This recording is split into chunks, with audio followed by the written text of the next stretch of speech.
I'm going to get started even though some people are still coming in, but we've got a full panel tonight, so I don't want to delay much longer. I'm Josh Beck. I'm the Associate Director in the Center for Latin American Studies.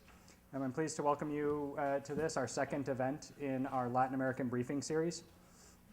The Latin American Briefing Series is our signature public lecture series designed to bring influential journalists, scholars, policymakers, and business leaders to the University of Chicago for discussion and debate on emerging issues that are going to shape future social, business, political trends in the region. We have two other presentations later this quarter in our briefing series. On May 5th, Erica Fontanes, Juan Duchesne, and Carlos Pavon will present on current politics in Puerto Rico. And on May 18th, Kevin Healy of the Inter-American Foundation will speak on democratic consolidation and the drug trade in the Andean region. I hope you can join us and participate in the discussion for these events. And as always, if you can't make it to the event live, you can always find the videos of our events online on our website, on YouTube, on iTunes, and on the University's own Mind Online site. This evening, we're very pleased to be joined by Sergio Berensztein, Ernesto Calvo, and Hernán Iglesias for a talk on Argentina Today, Rethinking Peronism in Light of the Upcoming Elections. First, it's my pleasure and honor to introduce Mariela Szwarcberg. Dr. Szwarcberg earned her PhD in political science at the University of Chicago in 2009 with her dissertation on making local democracy, political machines, clientelism, and social networks in Argentina, a project in which she employed a sophisticated blend of quantitative and qualitative approaches, at times quasi-ethnographic, to analyze and help us understand the effects of deep-rooted local clientelism on Argentine politics. A native of Argentina, Dr. Szwarcberg studied political science and government at the Torcuato de Tella University in Buenos Aires before coming to the University of Chicago. And following her doctorate here, she completed fellowship residencies at Yale University and at the University of Notre Dame's Kellogg Center before returning in 2010 as the postdoctoral lecturer in our Center for Latin American Studies. She's currently revising her manuscript on party brokers and the persistence of political machines with a tentative working title, Party Brokers, Machine Politics in Latin America. Dr. Szwarcberg will introduce our guest speakers tonight and moderate the conversation. Please join me in welcoming Mariela Szwarcberg.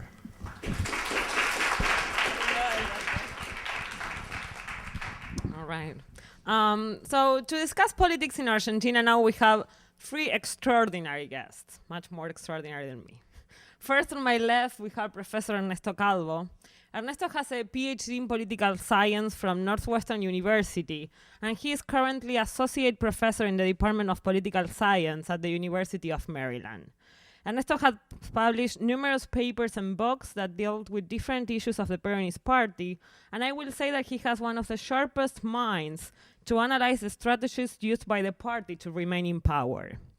Next to Ernesto is Professor Sergio Berensztein. Sergio has a PhD in political science from the University of North Carolina, Chapel Hill, and is the director of the Master in Public Policy at the Torcuato de Tella University. Besides his academic achievements and responsibilities, Sergio is also the president and partner of Poliarquía Consultores, a consulting firm that is one of the most serious and reliable in the country. It is a great pleasure to have him here from Argentina, as I am sure he will have a very interesting and data-rich diagnosis of the electoral scenario and politics in the country.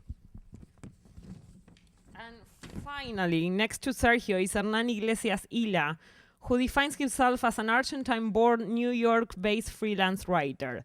Hernán has numerous publications in a variety of media outlets and has written two very interesting books. I always find Hernán's work very insightful. He has a very sharp and novel approach to examine well-researched questions, and is therefore phenomenal to have him here to share with us his points of view on political analysis.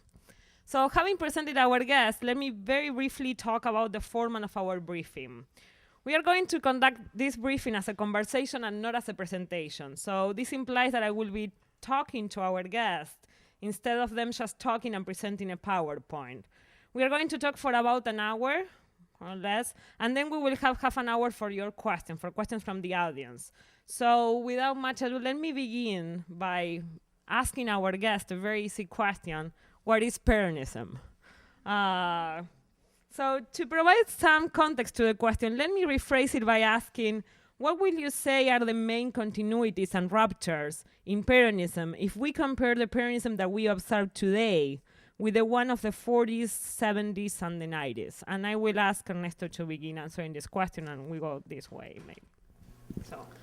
Okay, what is Peronism?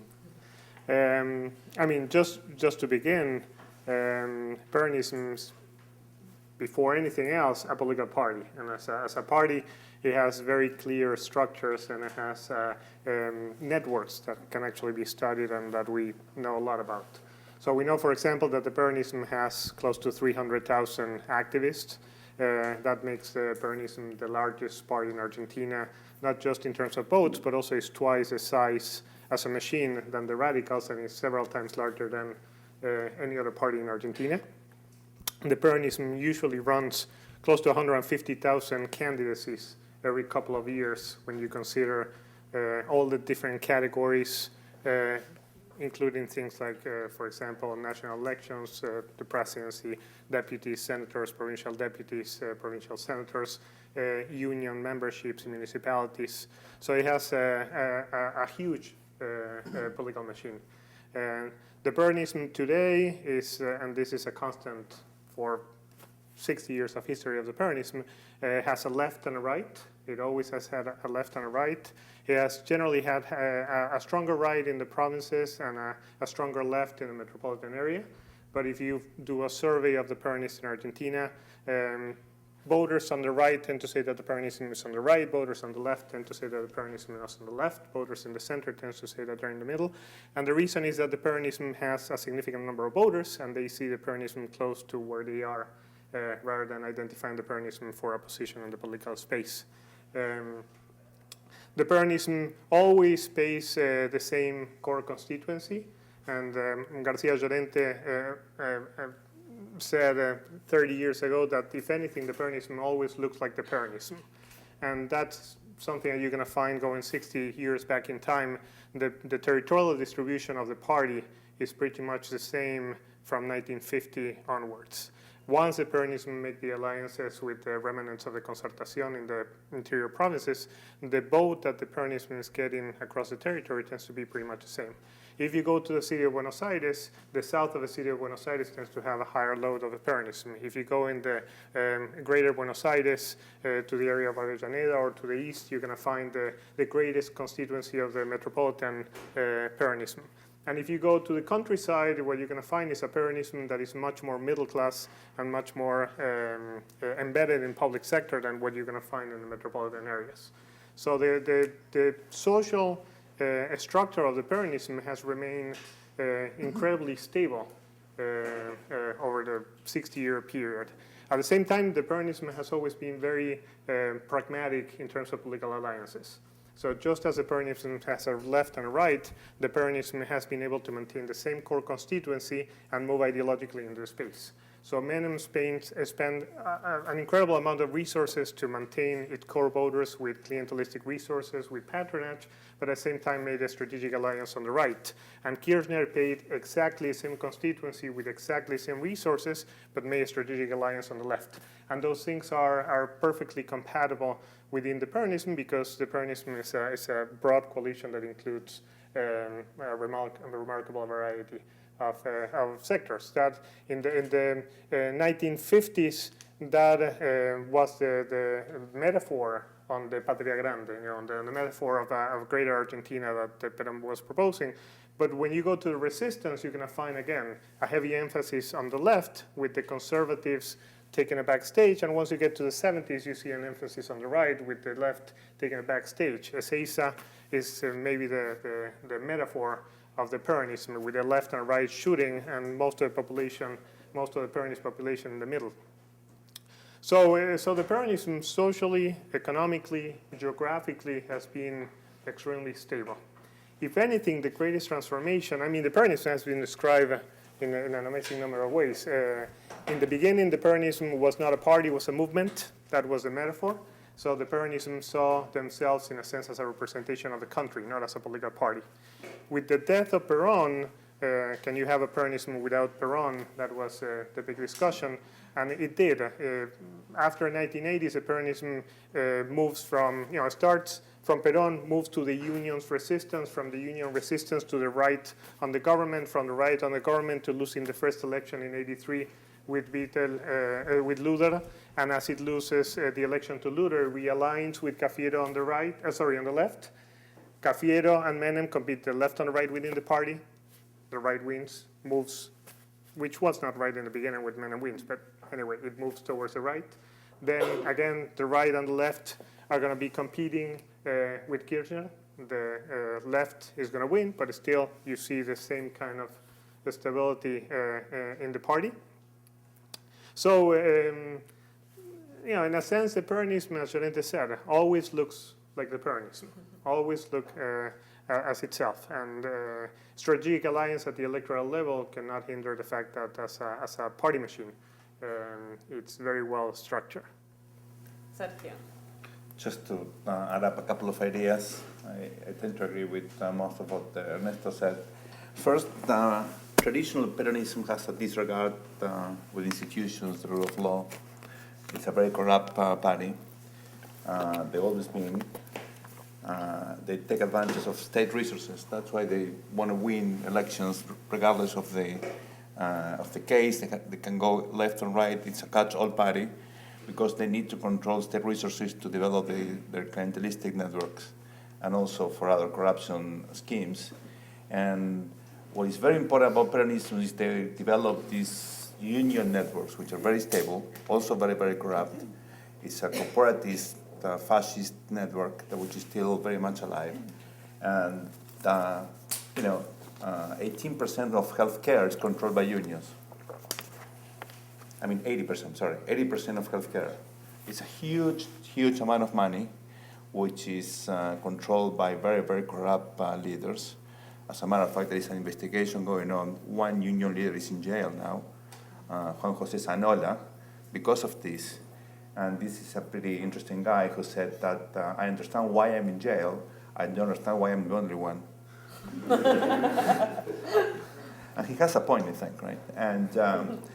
And so, to understand Peronism, you have to basically consider that Argentina is not a developed democracy.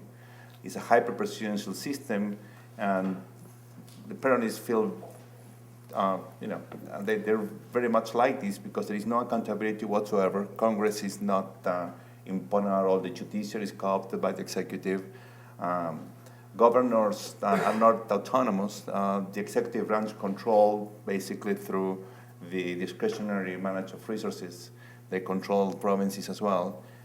So it's very difficult to think of a real democracy in Argentina as long as the Peronist party keeps so hegemonic. So the question is whether eventually Argentina is going to have one or two other parties able to compete with the Peronist party and to have real competitiveness in the elections. In the last 22 years, the Peronists dominated the political landscape for 20 of them. And when we had another party, they organized a coup d'etat with some radicals as well, right? This is in 2001. It was a civil coup d'etat. And with people being mobilized by mayors in the Great Buenos Aires area and demobilized after taking over the administration. So it's a big question whether we can have democracy in Argentina with this kind of behavior, which is not cooperative. And I think it's a big question which is still to be answered. Hernán.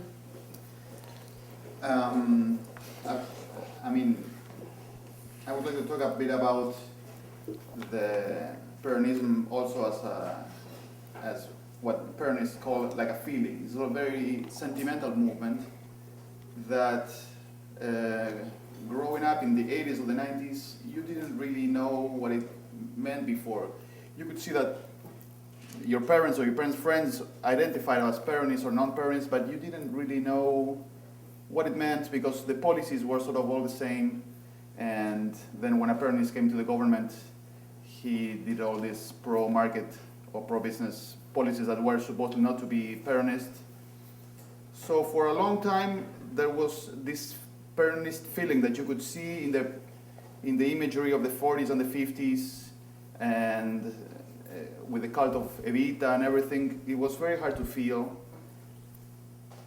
That has came back again, I think, in the last 3 or 4 years with a strength that that for the first time now as Kirchner, Nestor Kirchner started leaning more on the traditionalist Peronism and less on the progressive center, left of center politicians. You could see it more, and I think that's one of the important things of the Peronism of the last years, like the rebirth of the folklore and the feeling of Peronism. So, coming with these things, come a lot of things that the Peronists used to do 50 or 60 years ago, which is bringing back philosophers from the 50s or the 60s, or like nationalist philosophers like Arturo Jauretche, for example, and people in the government are starting to follow more clearly nationalists or folkloric things of the Peronism that for many years or decades were sort of very low volume, and now they're coming back. So if you wanted to understand how is it Peronists feel such a strong sentimental bond between themselves and to the movement, now you can see in young people and older people this feeling again on the surface, on the internet, on the streets, that was repressed for a long time. Repressed, like self-repressed or whatever, it's not like. So now is a good moment to see it. I think we are going to talk about the resurrection of activism, but before we get there, let's talk a little bit about the electoral scenario, right? I think people here are very anxious to see how are you envisioning the current electoral scenario in light of the upcoming election, right? So let's make it a little bit political. So who do you think has a possibility in winning the election and becoming the future Argentine president?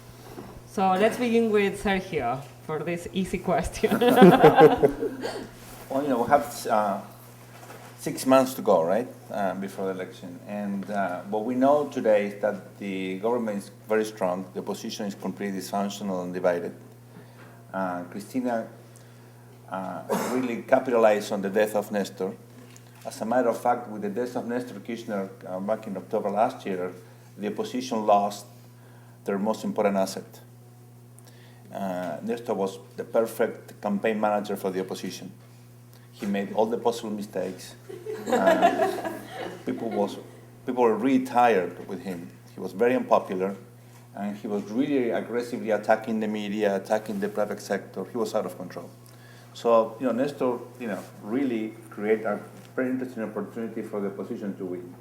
He's now gone.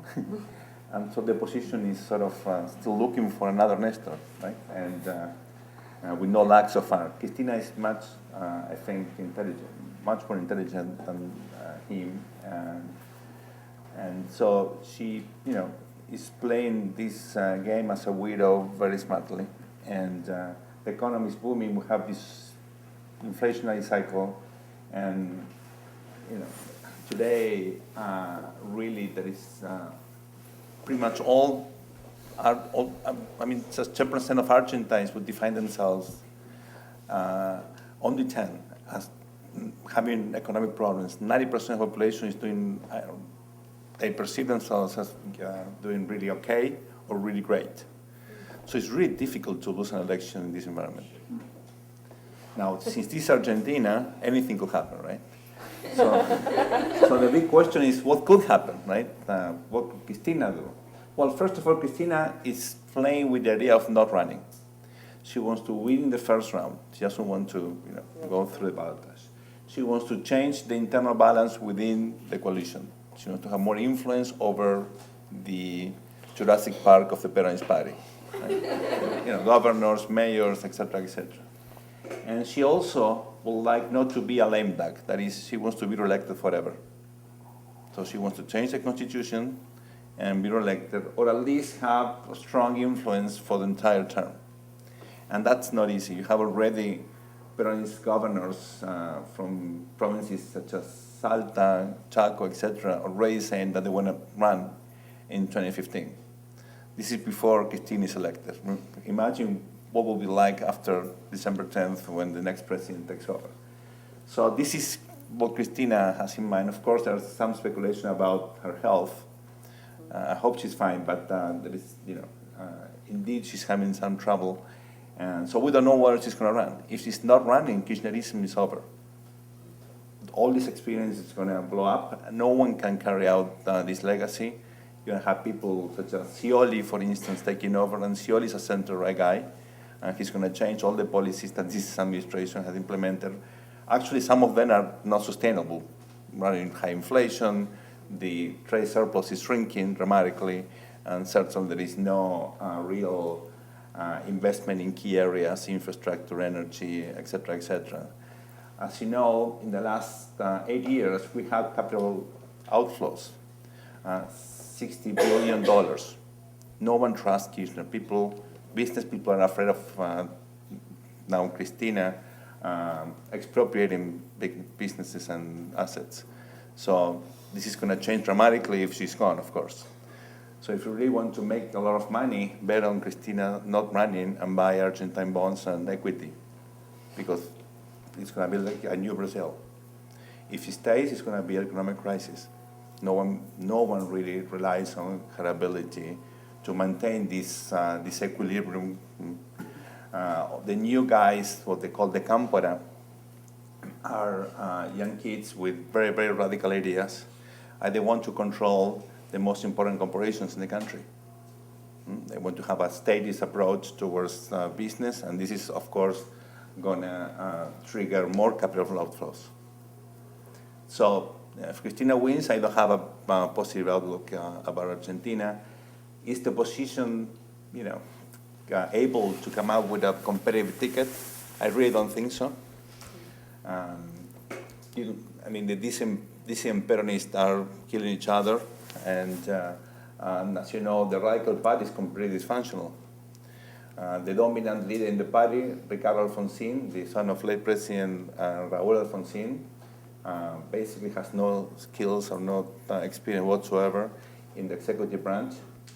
The radicals do have a good candidate, but he lacks visibility. He's the president of the party, a senator from Mendoza, Ernesto Sanz, who is so good he doesn't look Argentine, honestly. He looks like a Chilean politician or something. He's honest, well put together, moderate. Even a good legislator, a good senator. So some people are speculating with the idea of having a sort of grand coalition against Cristina, which is very difficult to put together. And I don't think it's impossible, but knowing the actors, it's going to take up, a strong effort to sort of control big egos, right? We are talking about Argentina, so egos is indeed a problem. But believe me, the opposition really cannot get their act together. They really, had the chance to capitalize on the government mistakes. Remember, in 2008, they confront the farmers. This is the U.S. confronting, Silicon Valley or something. And they went all the way after them, right? So Kirchner was so unpopular that it was just, Cristina resigned after losing the vote in the Senate. And it's a story to be written, listen, which is President Lula called 5 times to convince Cristina not to resign. Really? Yeah. I don't know why, but he did. And he wanted to keep stability in the region. I think it was the right thing to do for Lula, an emerging hegemon, right? But she was gone, right? And they thought they had no chance to regain momentum. But it tells you a lot about the lack of resilience of the political system. A couple who have been gone now, they're now back in power, and things are so unstable that can change dramatically before the election or certainly soon thereafter. Remember, Argentina depends on commodity prices, US interest rates, and Brazil's growth. If Brazil doesn't grow or have a devaluation in Brazil, 60% of our exports go to Brazil, and 85% of our industrial exports. If we have problems with commodity prices, I'm not talking about a sharp decrease, just today, the soybeans in particular are really, really high. If you have normal prices, Cristina is going to be really in trouble. And of course, you have now very cheap money globally. If you have inflation in this country or globally, you have interest rates adjusting, Argentina will be in trouble again. So this economic growth is not sustainable at all. What Cristina calls the model is just pure luck. Ernesto, do you share the... No. We've known each other for too long. I've known Professor Berensztein for 15 years now. Yeah, I don't think we've coincided in pretty much anything. Well, a few things, yes, I agree.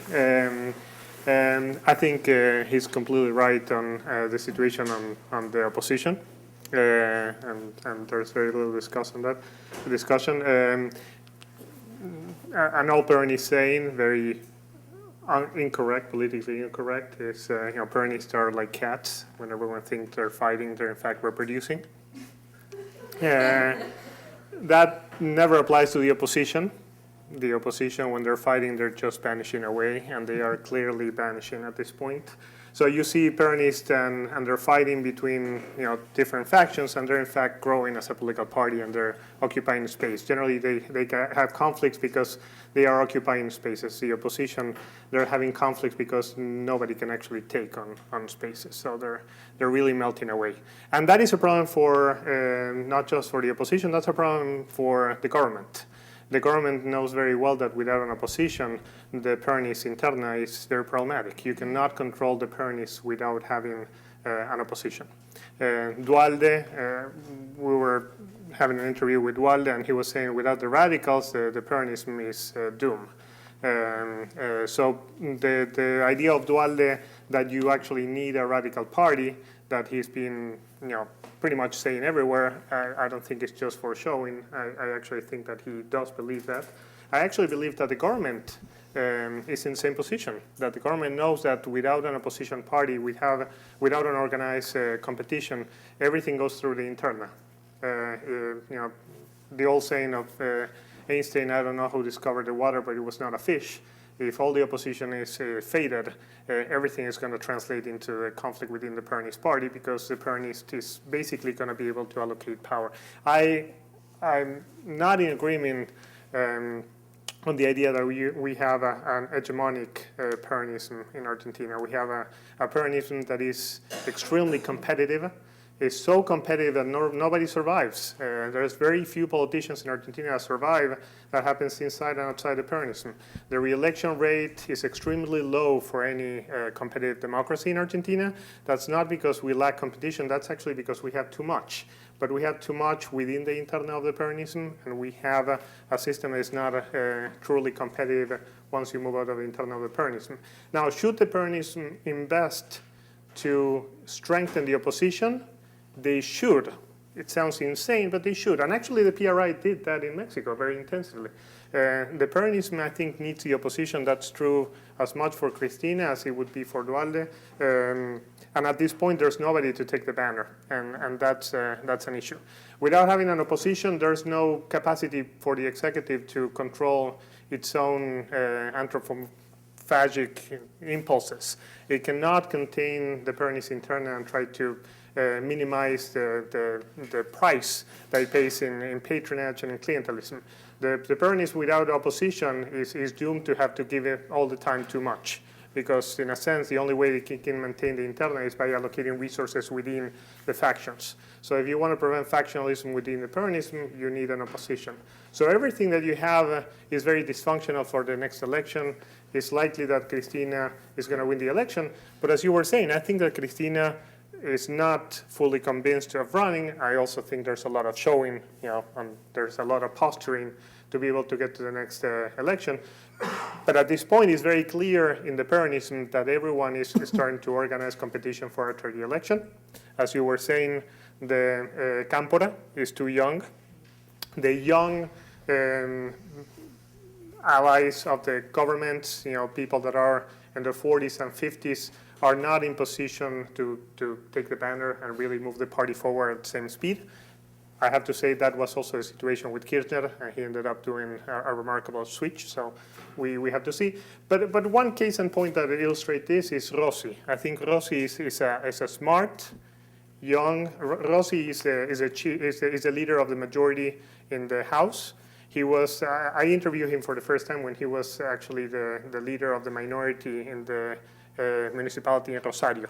And he was about to be groomed to be moving to the House by Kirchner. The reason to move Rossi from the municipality in Rosario to the House was that they had nobody to take over the governorship in Santa Fe to compete with, at the same time, the socialism and Reutemann. So Kirchner has always been trying to find people that work in between the side of the Peronism that he wants to vanquish, and the opposition as it organizes. So Rossi is the kind of individuals that they've been grooming. They bring into the House, they made a majority leader, they grow his political stature, and now they're sending him back to the province. The problem is he cannot compete with Reutemann anyway. He cannot really take on the kind of positions that he was being groomed for. And that's something that it's a problem within the Kirchnerism in general.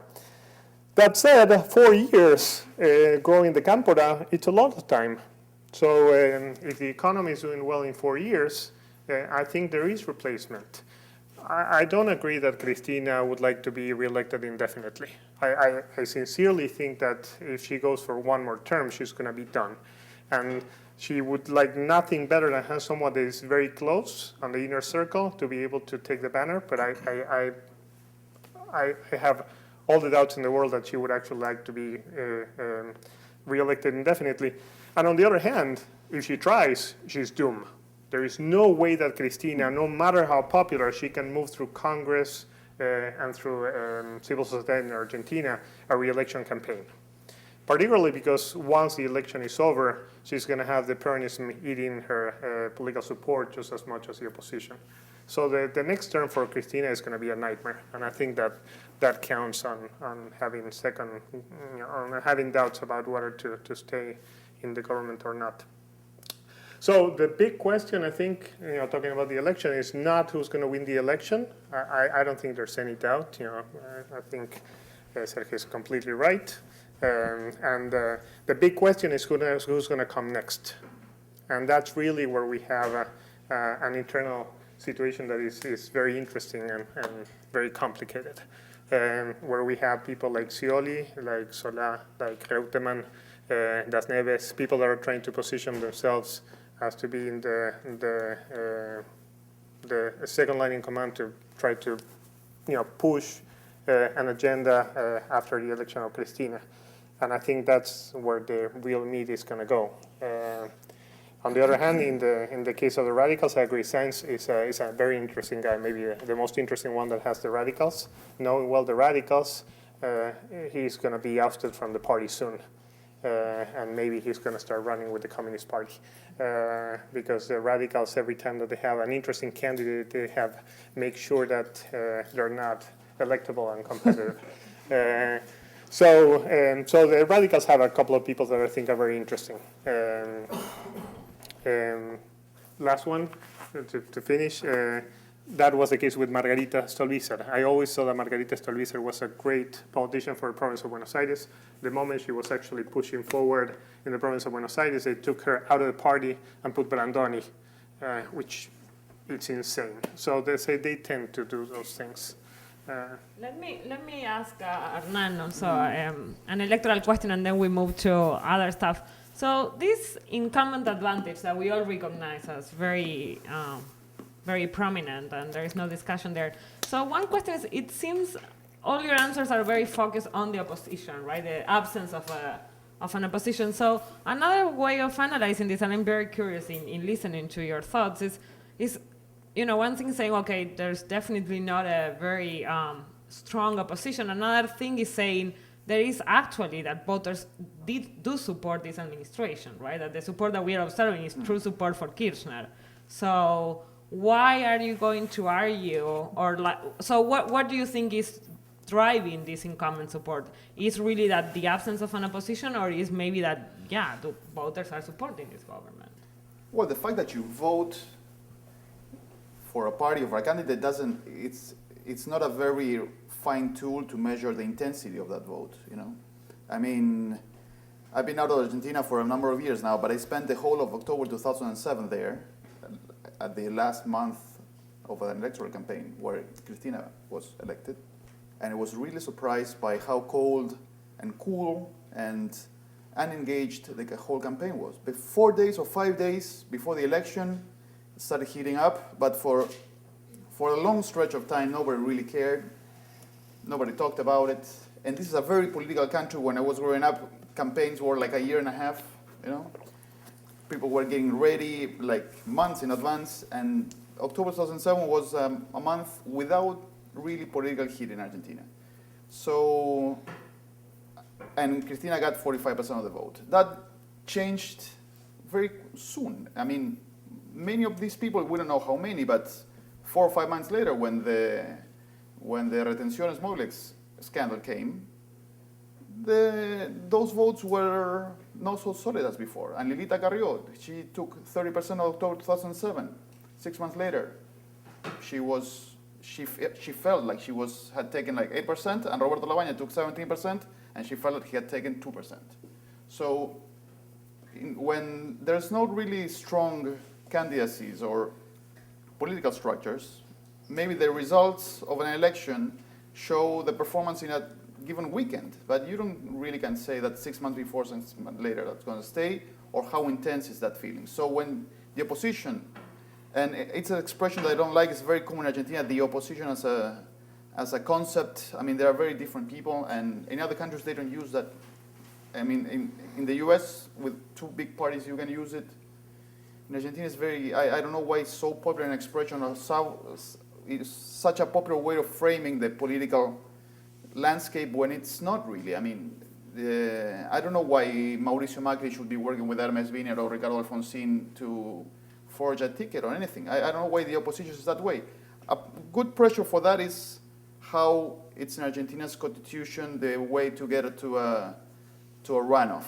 It's not that you have to get 50% of the vote, but 40, 45, or if you get 40 and 10 percentage points with the other one, to the second one, you're already elected. So if you really divide your vote, the vote of 2 opposing candidates, 20 and 20, and the first one gets 42, you get elected easily. So that puts some pressure on the non-Peronists to forge sort of a kind of alliance. So I think that gives some credit to the opposition concept. But I still think that we should treat these parties like more individually and try to let them grow more organically. And I hope that they would come up with a sort of solid, like a center-right opposition candidate, maybe with Mauricio Macri, maybe not, and sort of center-left led by Alfonsín and the socialists. I prefer that.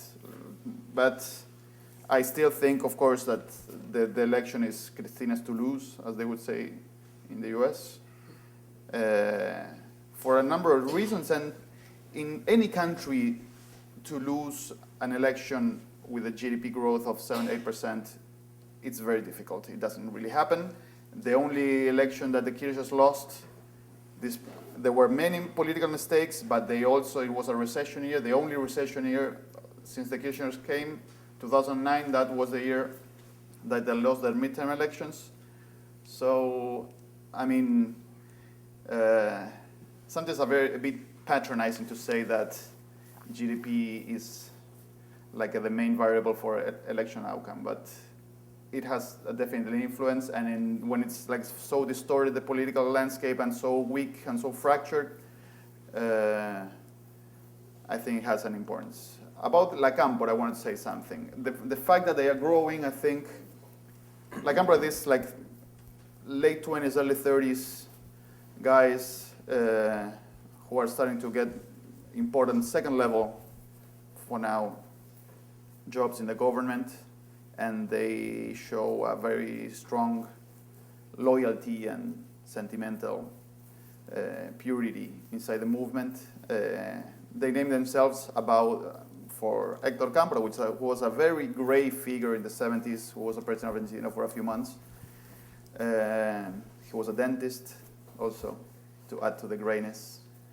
And so it's hard to understand why they chose that figure, and it's not very clear what really is their model now, but the fact that they are gaining so much space also shows that Kirchnerism, despite the interesting figure of Agustín Rossi, really lacks this kind of what in Spanish we call cuadros, which is like committed but very well groomed and technically like trained policy people. So the fact that the national airline is being run by a guy whose main credential was to be the son of a lawyer of the unions shows a lot about. And his job at the airline has not been good, not only technically, but also in the way that he hides information and he does a lot of things. So La Cámpora, if they want to stay, I think they should step up the quality of their job. Hopefully they have they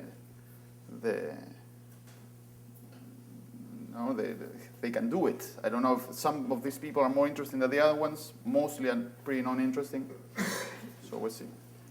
Let me ask, let's change the order, but given that you are all very eager to talk about the Cámpora and political participation, so there is no doubt there is a resurrection in political participation in Argentina. I think, just to give an example, the wake of President Ernesto Kirchner was very spontaneous and was extremely well attended by sizable young people and we observe in different instances young people participating in politics. So what do you think explains this resurrection of political participation? What explains the emergence of things like La Cámpora and very young people I would say from the early 20s to mid 30s participating in politics? That is pretty novel.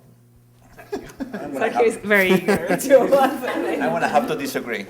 I think that is just the Cámpora is just a bunch of young guys, and they love to have good jobs in the state, and they're making a lot of money.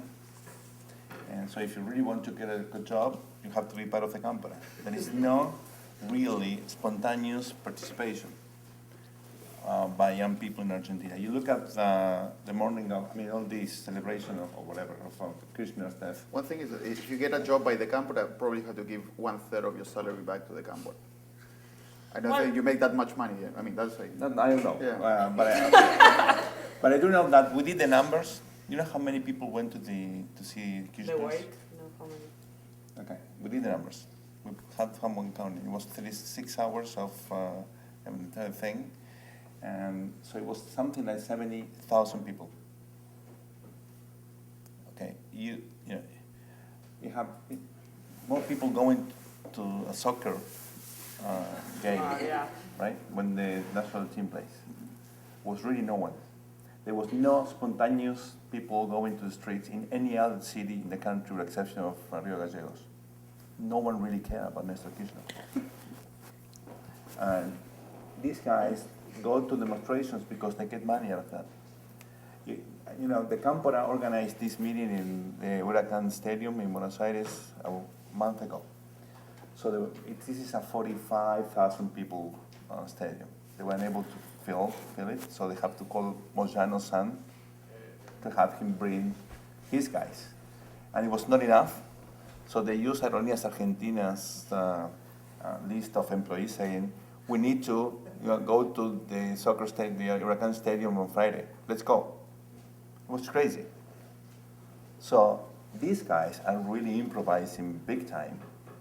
And they created this idea with very good media coverage. That the state media apparatus and all these quasi-state apparatus that they have supported and created are constantly showing these things which are not real.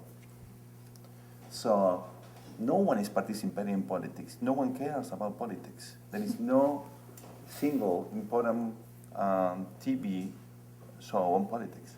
Yeah. You have just cable shows, no one really cares. They invite people like me, so no one watches it.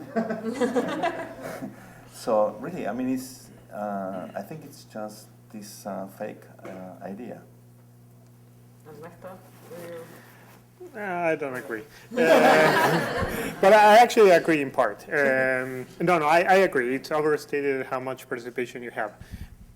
But what I do think is that for the first time you have a political party that has at least a sector of activists that are charged, that have enthusiasm.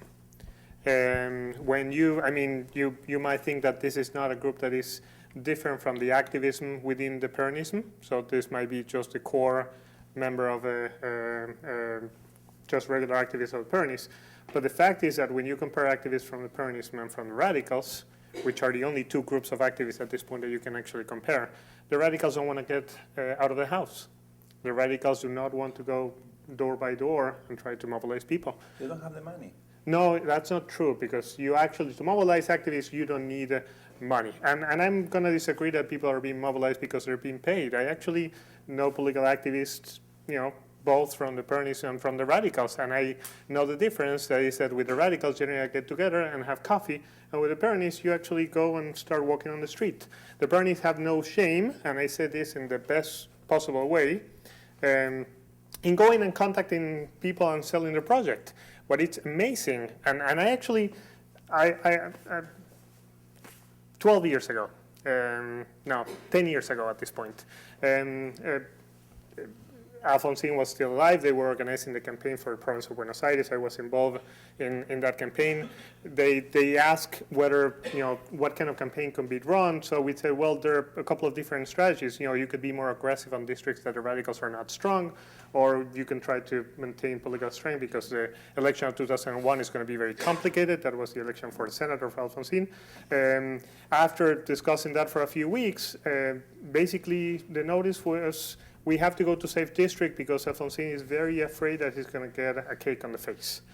Now, we've been 10 years since that, but the truth is that the radicals today are very afraid of mobilizing, and there are very few that actually believe in a political discourse that they can mobilize with. So I agree with you that the enthusiasm about the median voter, voters in Argentina are not mobilizing spontaneously as they did in 2001 against the political class. So in 2001, you actually had mobilizations that were spontaneous against the political class. That included people that were in politics, that included people that were out of politics.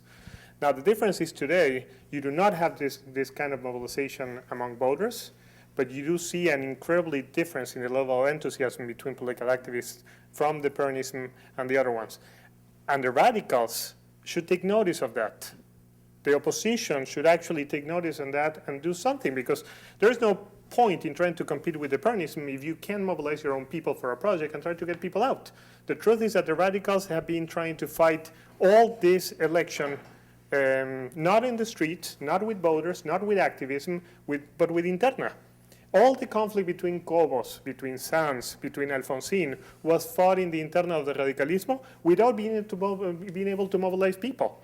So while you have the Peronism that are mobilizing in internas, both paying through the state, but also mobilizing activism, and you do have both sides of the Peronism in that sense at stake, the opposition is just holding tight, doing absolutely nothing.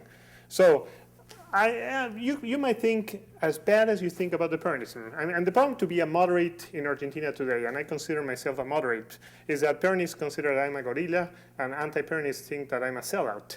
And both of them are right. So the problem that the opposition has is they are not mobilizing, they are not organizing, they are not proposing any sort of political agenda. And I'm not saying this as a voluntaristic kind of dumbass thing that you should go and have a program and move it forward. I'm saying they cannot tell their activists to go and talk to people. And when we analyze networks, we're doing analysis of networks of activists in Argentina and in Chile. And what we see is that the networks of the third parties, they are not moving forward. They do absolutely nothing. They're not translating information. They're not translating resources. They're not translating enthusiasm. There's no way you can run a campaign in that way. As you see, we are not going to get an agreement here, but okay. Very briefly, so. Yeah, I think that these young people actually are not very big but are really driven and very loud, and they've been very useful for the Kirchners to spread a narrative that's being unchallenged right now. What Ernesto right now said, these people are insisting and building and giving muscle to a narrative of the recent history of Argentina that is the strongest now in Argentina. And the opposition stories, they cannot make a dent into it because there's a very insistent and very well organized cultural activists in the internet, or older intellectuals, or even like what we were saying before, like actors and artists and musicians defend the government in a way that's very simplistic very often, but has a very strong point of view and a narrative that's been, it's already 10 years old, and nobody has been to challenge. It's not very real to challenge. That's the main use I see from this week. All right. Can I agree just a second with him on something very quick? Okay, very quick. I agree completely with Sergio that the campo is small. That's not the core activist base, and I agree with him that the campo is the highest paid breed of political activists in the government because they're the ones that are being groomed to take over the Kirchnerismo afterwards. So I completely agree on that. But I don't know. All right. Now that we agree on something, let's move on this idea about perceptions, right? And it seems something for you, some of you who are not familiar what is happening with Argentina with mass media is this administration is in an open fight with one of the most powerful holdings, the Grupo Clarín, right? So what we observe today in Argentina is like the mass media space is kind of a fight, and it depends very much which newspaper you read or which newscast you watch, you understand what is happening in the country.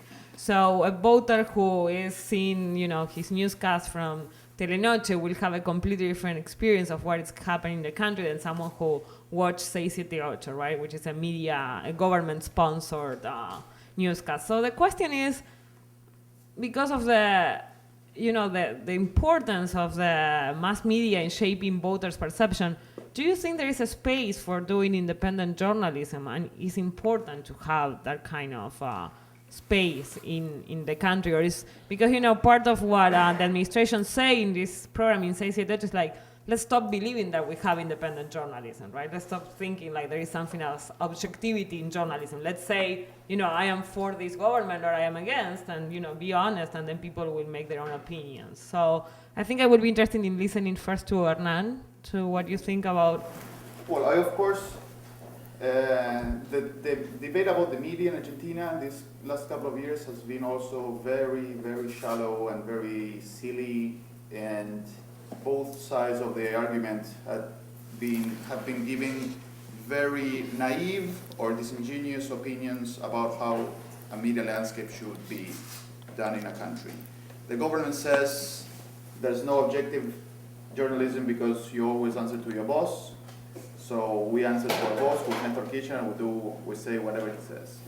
And you answer to Clarin's owner, blah, blah.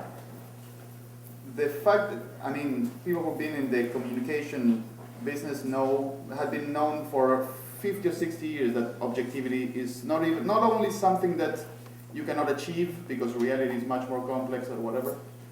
It's not something even that you should pretend to do. That the truth is unattainable doesn't mean that you shouldn't look for it.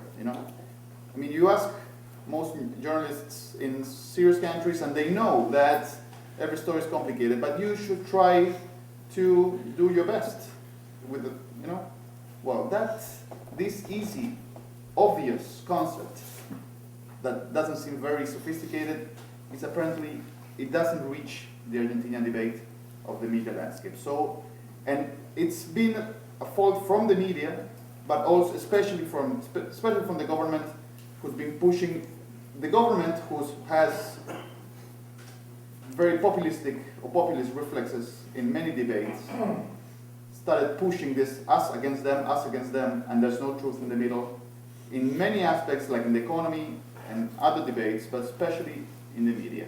So for the government's narrative, it's very important that you cannot do objective journalism or unfair or impartial or whatever you want to do it, with your own ideas but respecting the information, you know, like the usual media. I mean, the government has sort of voided that middle on purpose. Not the government, I mean, but the activists that speak for the government in these debates. So it's us against them, so you cannot do it. And the law that in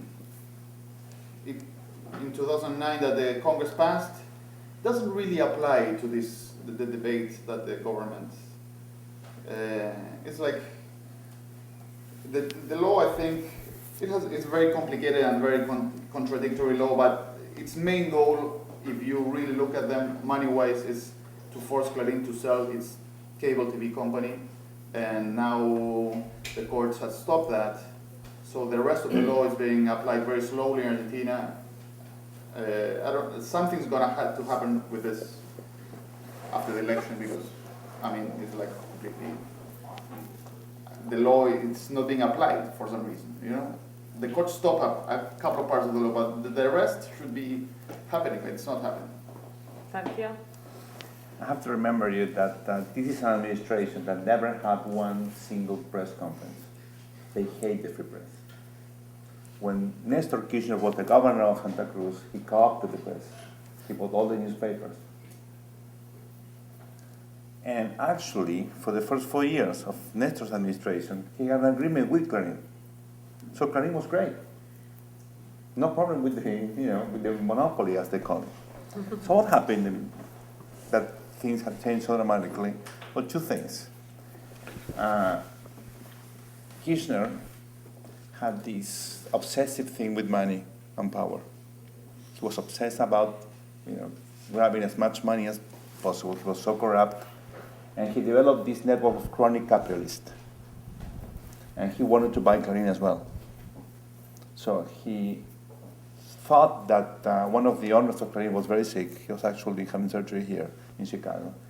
And he thought that was the right opportunity to take over the entire business. So he had an aggressive offer, and of course was rejected. Afterwards, he said, if I cannot buy it, I'm going to destroy you. And that's what he did. In the meantime, we have this conflict with farmers. And Clarín took the side of farmers, of course, because first they were right, second they had a constituents there, and third, it was just a matter of, I have 2 minutes, right? Can I tell you a story? Kirchner was obsessed about Clarín because in the middle of the conflict, the cable channel TN was covering this demonstration in the middle of the countryside with a leader coming from nowhere demonstrating. And while Cristina was giving the speech, the guy was saying, "No, this is just no." They would split the screen, right? And Kirchner thought this was all made up by Clarín. So I asked what was going on, right? 2 months afterwards, and they knew this guy from the demonstration against the paper mill in Uruguay. So there was a grassroots leader, already important locally, and so they went there to Gualeguaychú because of that. So it was all this fantasy Kirchner had against Clarín, because he thought that Clarín eventually was going to go after him. A week before the farmers' revolt, there was this big headline in Clarín saying that the one priest was against gambling in his area, Casarito, in San Isidro. Kirchner dominated the gambling industry through cronies, which is a good way to do money laundering schemes, as you know. And so, the title was, "The Church is Against My Business," right? And Clarín was being the outlet, right, to voice this claim. So the guy was insane, saying, how come the church and Clarín get together against, my bottom line, right? And then a week after, he had the farmers' revolt, and he was positive this was a revolution against him. In December 2007, there was the big Antonini Wilson scandal, the bag full of money coming from Venezuela, remember? And in April, we have this run on the peso. So Kirchner thought we have the financial community, Clarín, the church, and the gringos against me. He thought this was because, remember in 2005, they did this aggressive thing against George W. in Mar del Plata? And he was positive eventually the gringos were going to go after him. So he thought it was this big conspiracy against him.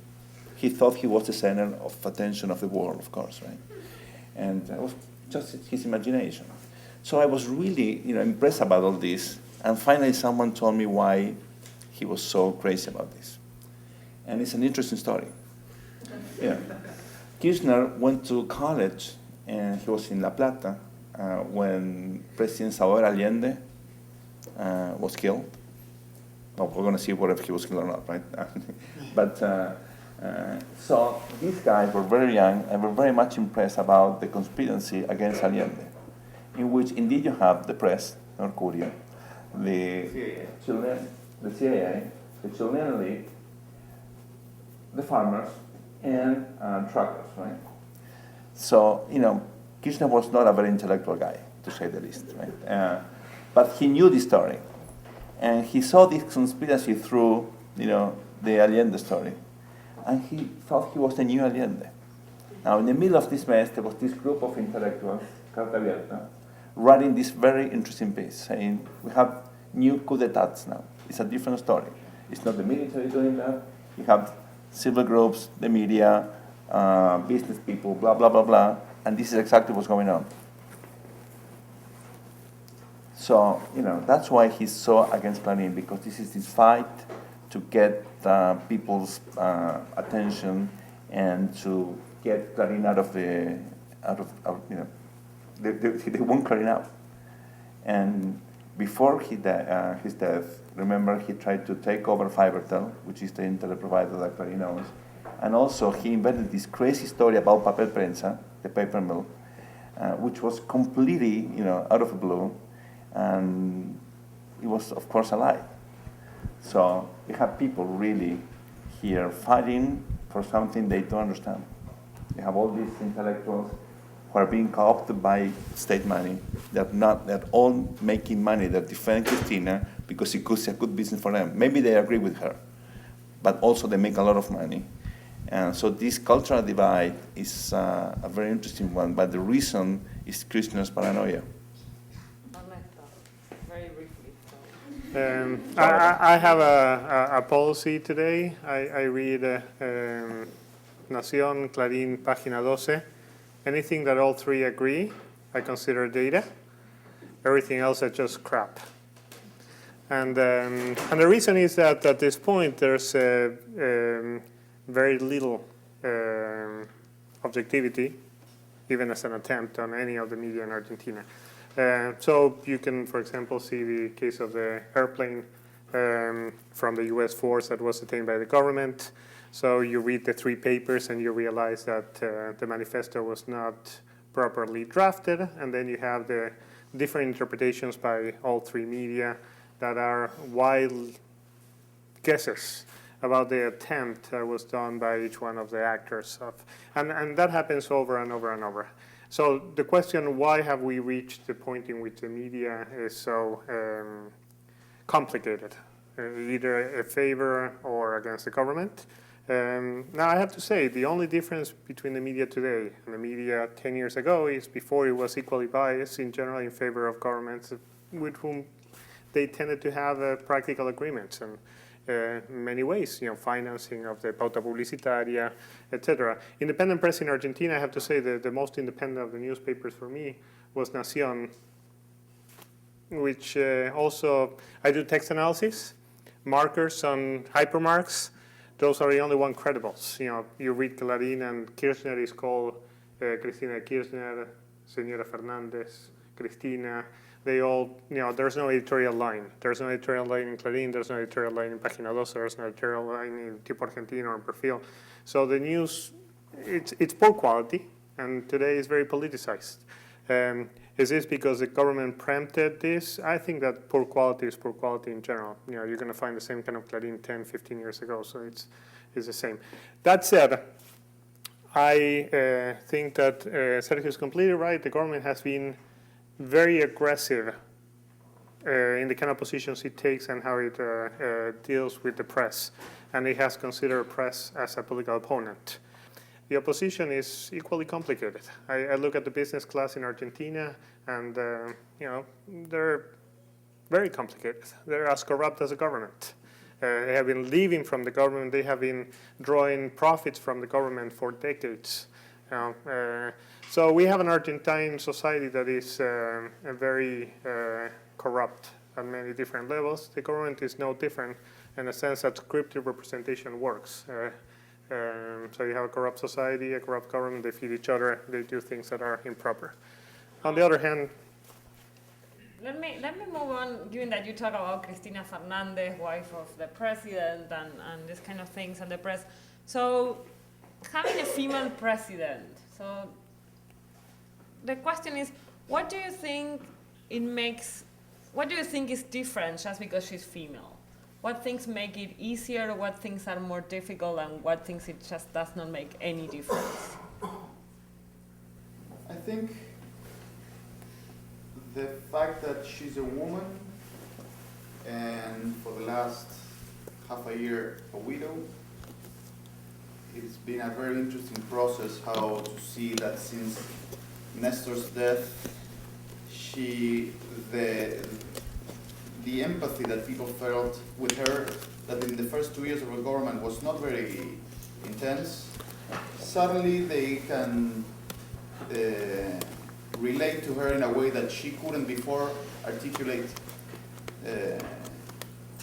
She was sort of a queen of ice before, and she liked this ruthless image that she had, like this woman in the Senate that spoke the truth, and but the downside from that was that it was hard for a lot of people to feel empathy for her, especially women, apparently.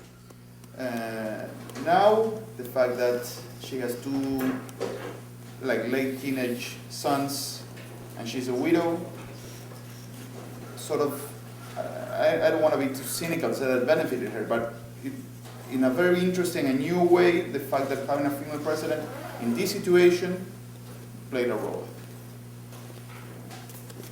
Sergio, first to celebrate Argentina. We do have one of the most progressive legislations in terms of women representation. The quota in Congress, I think, has been a resounding success, and that's something to be said.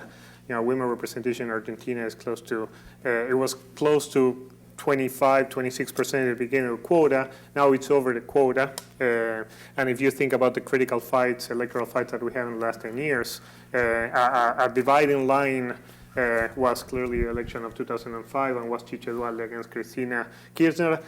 It's true, both of them married with political guys, but on the other hand, Chiche Dualde, it's a savvy politician, it's a very prominent one, and Cristina Kirchner, I think that's also the case. In the opposition, what? Elisa Carrillo in the opposition.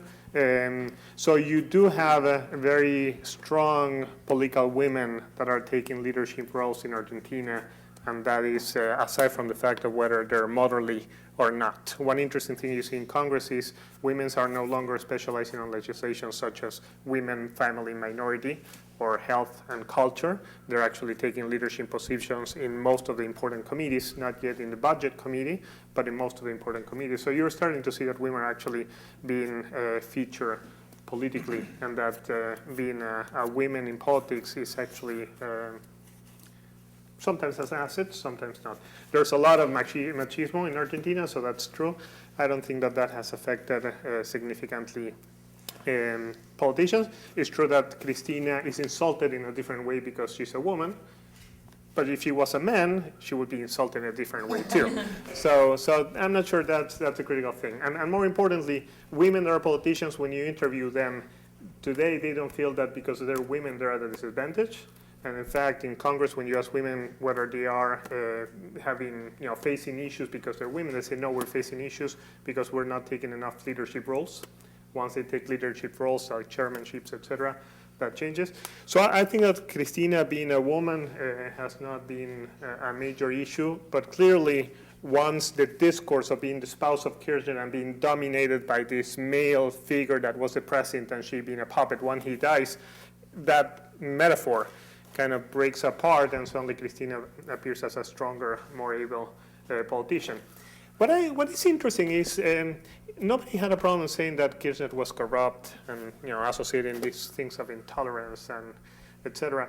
And with Cristina, I think it's tougher to say it. It's tougher to do it, and there might be something that has to do with gender, in the way in which some other people are less likely to attach those kind of things. I do not think that Cristina is a particularly corrupt politician in Argentina, but by the same token, I'm not sure exactly that Nestor was as money hungry. Power hungry, I agree. I'm not sure he was as money hungry as Sergio would think, but that's a subject of discussion.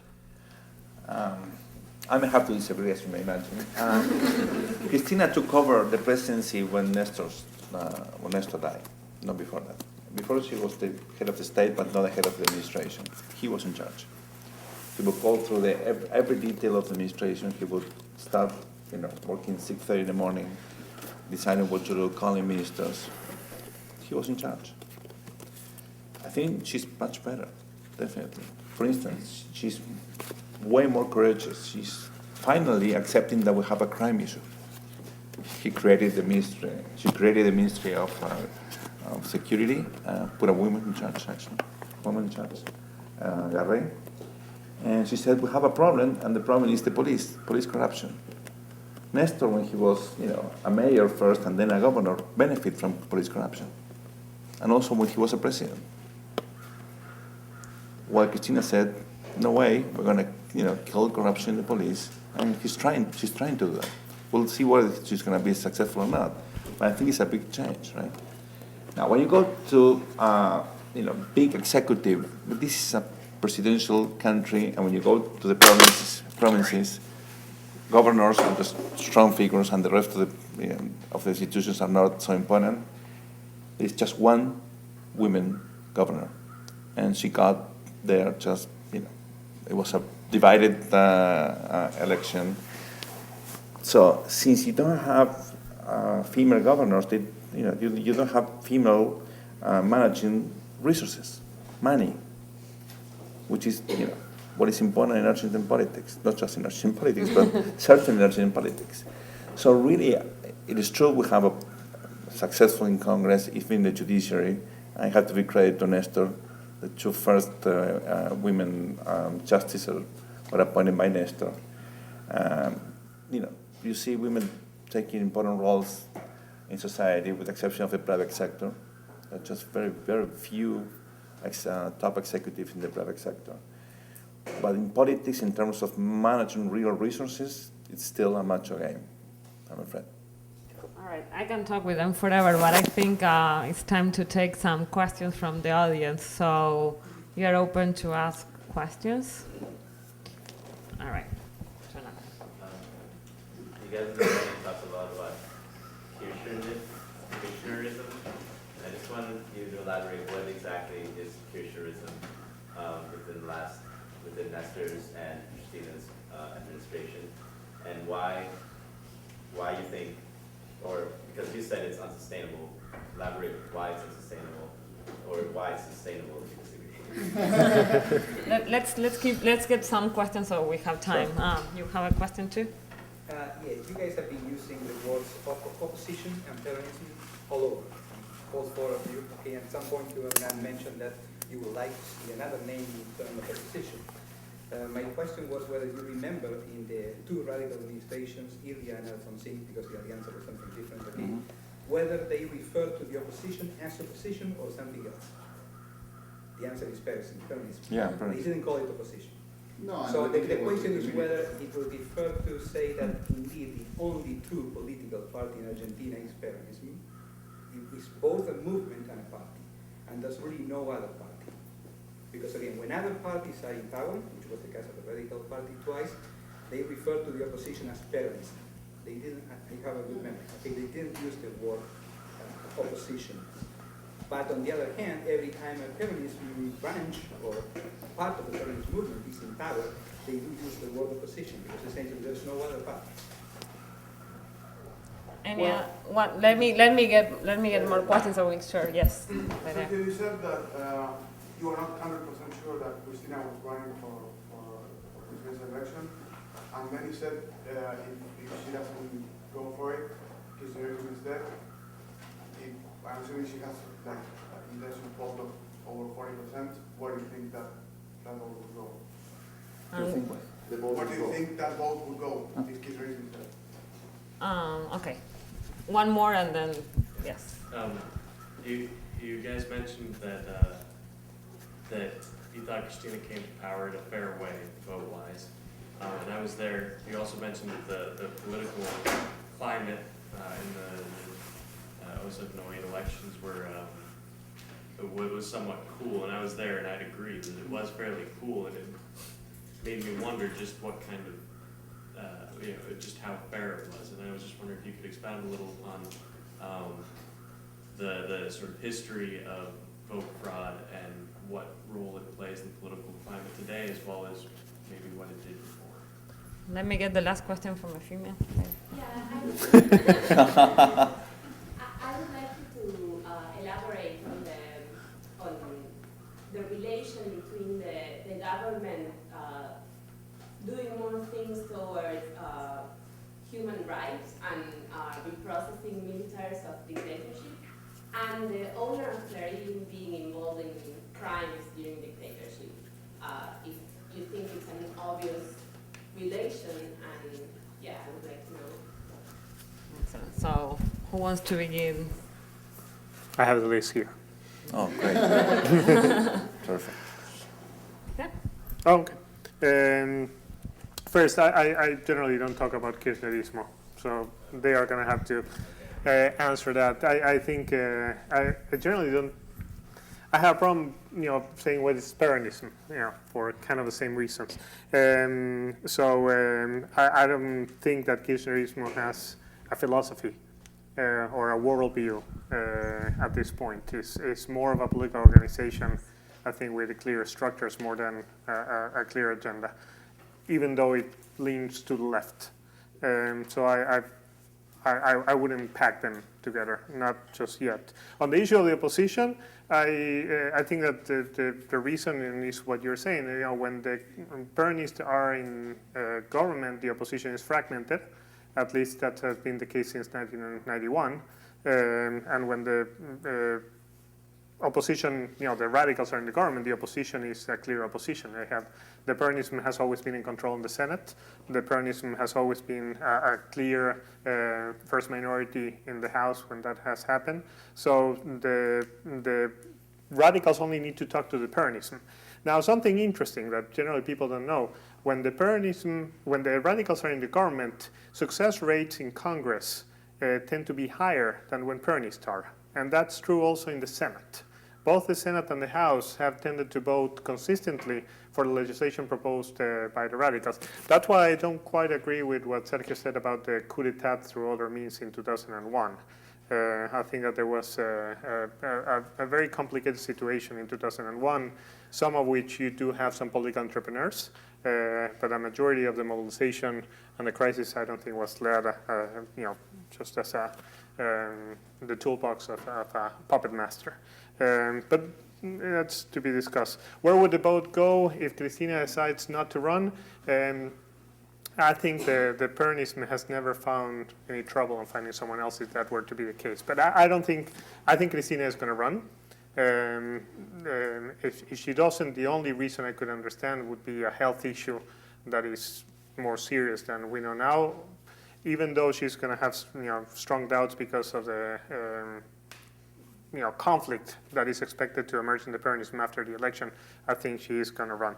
Now, for the government, Scioli is not a bad candidate if she were decided not to run. Scioli is not someone who is on the inner group of the Kirchnerismo, but actually it's a good bridge. And if she doesn't run, she has to think that she needs someone that produces that sort of bridge. I don't think she can go to someone on the inside, just blunt, and it's an issue. And she wants to groom Maximo. I think Maximo is going to play a role in the future. Yeah, in 10 years. I think that that's part of what's happened with La Cámpora. La Cámpora is, I mean, Maximo is prominently displaying La Cámpora, you know. Not now, I agree, not now. And, He was unable to pass one class in law school. that never deterred any politician. In three different very bad universities. Yes, no, I agree. The daughter is much more, it's more interesting. But La Cámpora has a very, nice group of people, but as we were saying, they're very young. So the vote, it has to go to someone that is more of a bridge to the other Peronism. But I don't think at this point that's going to happen. I'm not sure about the vote fraud. What do you mean by? Oh, sorry. No, I was just wondering maybe how the I was in Salta during that election, and I could not find any people at all who supported Kirchner, and he actually won with such a good advantage. Yes. And I was just wondering, I mean, you clearly don't believe it was vote fraud, and I'm willing to buy that. But I was wondering, how that might have played in the past and why it might have shifted later. I think fraud in Argentina is difficult and it's uncommon. You have micro fraud. Micro fraud is common.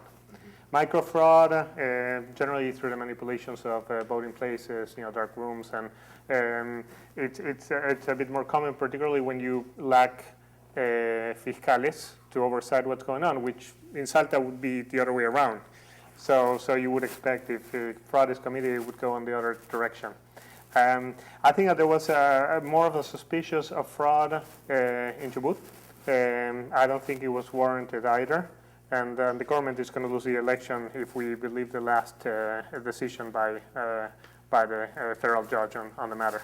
So we'll see. Sorry. So I don't think that generally misplaced organization has been more of an issue than fraud. But it's early. We can screw up things. We've been known to do so. But I don't think it's an issue today, maybe. And on the human rights and Clarín, I don't think... I think the issue of human rights is separate from Clarín, clearly. I mean, there's an agenda of human rights that is separate. But the issue of the Noble and how they targeted the kids on the situation, it's problematic in many accounts. I do think that they are likely sons of the missing, and I think that there's an issue there that has political ramifications that should go beyond the individual on the case. The government made a political case on that, and that is, for me, complicated because it was a shoot by elevation. So I'm actually very happy, positive, sensitive on the policy of human rights that the government has led forward.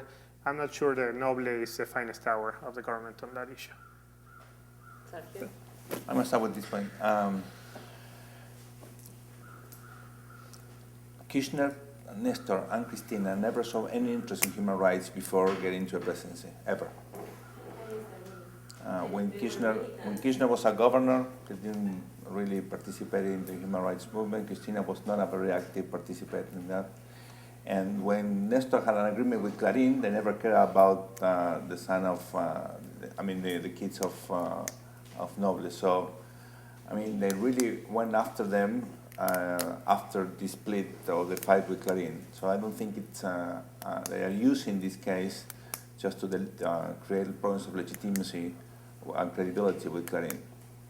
But in terms of human rights, they really pay no attention whatsoever. There is no even one letter signed by Kirchner when he was young or when he was a mayor or governor supporting human rights. Just one, ever. So, we had this problem with fraud.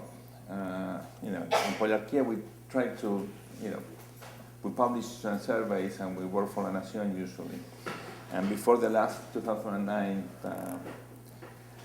election, they asked us to say, well, what's going to happen? And so we had all this data, and we had to put a number, right?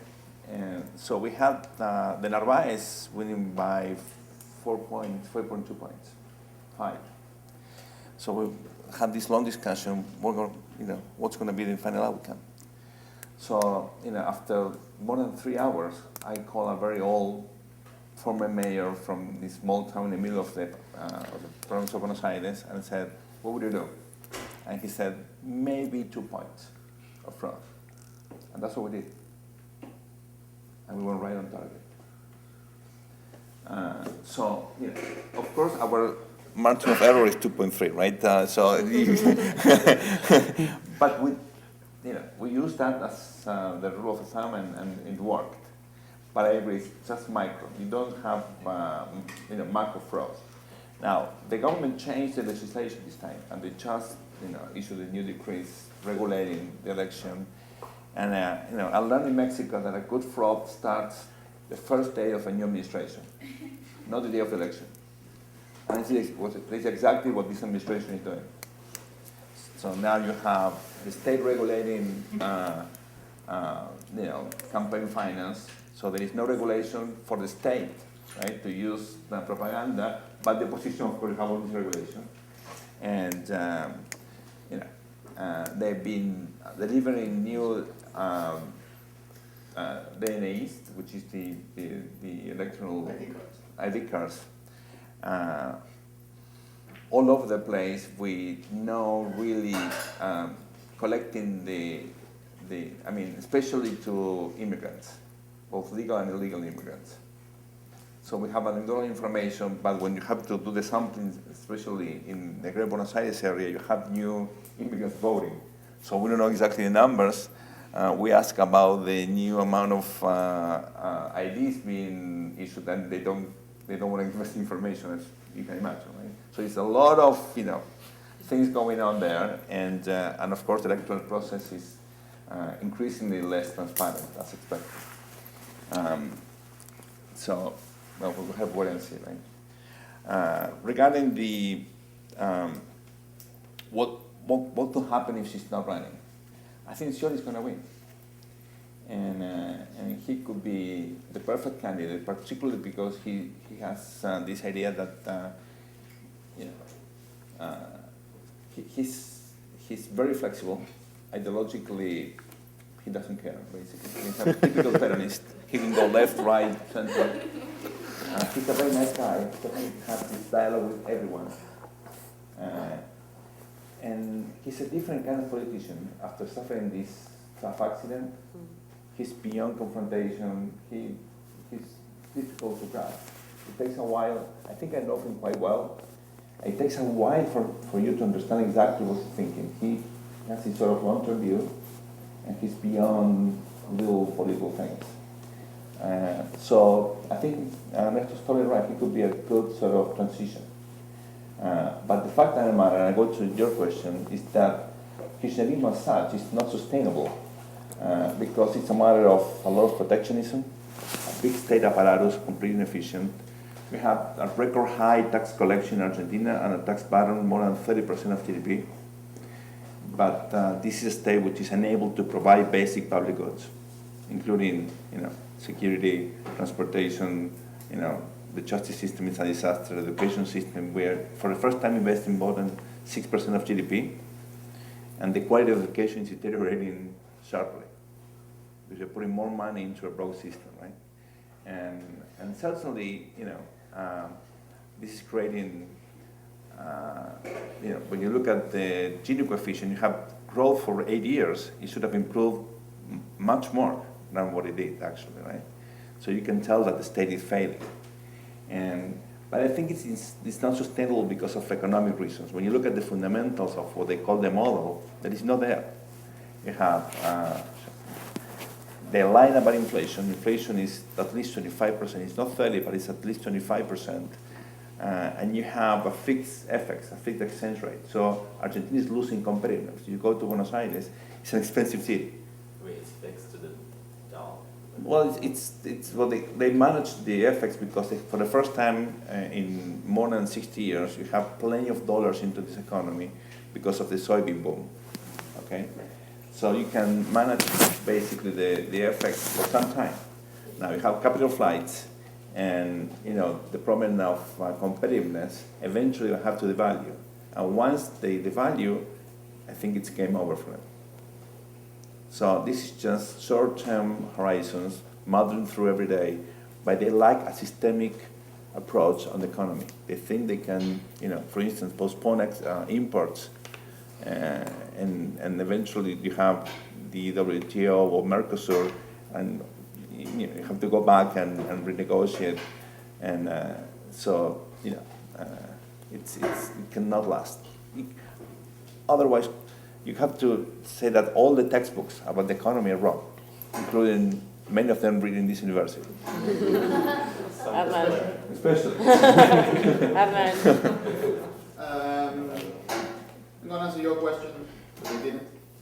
I think the word opposition is used sympathetically. It's been used many times in Argentina. I remember when Chacho Alvarez and other people left the Peronist Party in the early 90s, and so the opposition was more than the radicals. By the way, this thing of calling the radicals is the opposite, because it's a party is completely free of radicalism at all. It's an edgeless party completely. But I think that's a little translation. Maybe you can play the history of the radical party. Exactly. Yeah, it's like a very moderate kind of party. And I think Cristina knows we're here. Yeah, yeah, the heating system. Oh, It's very modern. So I remember newspapers starting using La Oposición to call when Chacho Alvarez and the radicals talking together, and sort of it was a sympathetic label for an opposition was more than the UCR. So I think that the word opposition comes and goes whenever it's like a nice label, I think. I think that's not really apply right now. It's always different. About human rights, I think the human rights issue, regardless of what you think morally about it, I think nobody should have any big doubts about it. It's been a key ingredient of the narrative of the Kirchnerism in this last 8 years.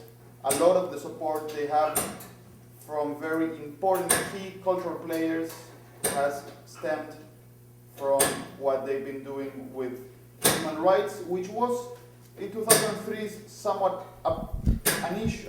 It was in the agenda of the people surrounding Kirchner. Since Kirchner, in the late Alianza government, he started being a critic of the Washington consensus and neoliberalism as a whole. He found himself surrounded by a lot of people who shared his ideas in economic aspects and also have a strong human rights agenda that he lacked. But when he came to the presidency, it was very easy for him to adapt or to embrace, and probably for genuine reasons, especially at the beginning. I think at the beginning there was really a demand in the middle class and a strong swath of society of revisiting the human rights situation of the legacy of the dictatorship, and Kirchner was smart and morally in a good place for the first 2 or 3 years or 4 years of his dealing with human rights. Then I think people who say that he has banalized the cause of human rights and he made human rights groups be too in favor of the government, they have a case. I mean, some people overstate that case too, but human rights groups that used to be stand for decades far away from political parties, they found themselves too close to them. And well, that's it. I mean, I know there are tons of questions, which means this was a really good talk. There is amazing, we are Argentine, so we can talk forever. There will be amazing Argentine food, so I welcome everyone to stay to the reception, and they're going to be there so we can continue the conversation. Let me applaud him and thank them for being here in this very